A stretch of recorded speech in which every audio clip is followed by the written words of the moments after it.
Deputy Minister and Deputy Head of the Prime Minister's Office, Mrs. Tipakon Chatavongsa, said the government would take further action to stabilize currency exchange rates and inflation, rein in rising prices, and foster trade and investment in a bid to revive the economy and overcome the financial crisis.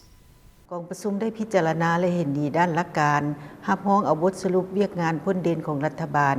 เป็นต้นการจัดตั้งปฏิบัติเวียกงานจุดสูงประจำเดือนกุมภาพันธ์ 2023 The intention to more forcefully tackle the country's continuing economic woes has made clear during the government's monthly meeting on Friday when a range of measures aimed at boosting economic growth were discussed. เคียงคู่กับการปฏิบัติบรรดาคาดหมายการพัฒนาเศรษฐกิจสังคมแผนงบประมาณแห่งรัฐแผนเงินตราและแผนการแก้ไขผลการกวดสอบประจำปี 2023 ติดพันกับ Outlining the main points firmed up at the meeting, Deputy Minister and Deputy Head of the Prime Minister's Office, Mrs. Tipakon Chatavongsa, said more would be done to restore economic, financial, and monetary stability, including ensuring that revenue collected in March is in line with the set target or exceeds the target. The meeting, chaired by Prime Minister Dr. Sonsai Sipandorn, was attended by Deputy Prime Ministers, members of government, the Mayor of Vientiane, provincial governors, and ministers, together with representatives of various state agencies.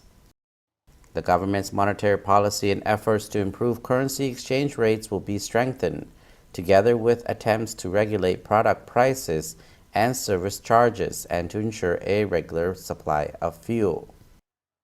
The government will declare 2023 to 2024 as Lao Tourism Year and make in-depth plans to welcome tourists.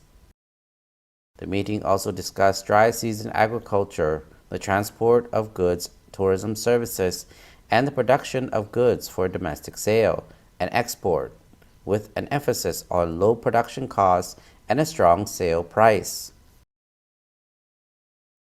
Attendees approved a summary of the government's achievements in February and endorsed the plan of work for March.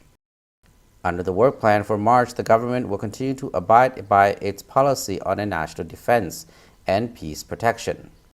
The results of trade facilitation meetings will be followed up and preparations for the 14th Lao Business Forum will be made. The relevant sectors will oversee and assist with dry season crop cultivation and take steps to mitigate the effects of drought and flooding. Construction of roads and airports and the repairs of arterial highways will take place according to set plan.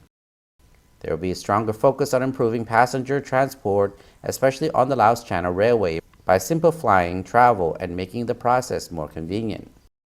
This will be done by streamlining the sale of tickets and improving conditions for passengers wishing to buy tickets or wait for trains at stations. Finally, the government will step up efforts to address the chronic labor shortage in order to meet the needs of development projects taking place across the country.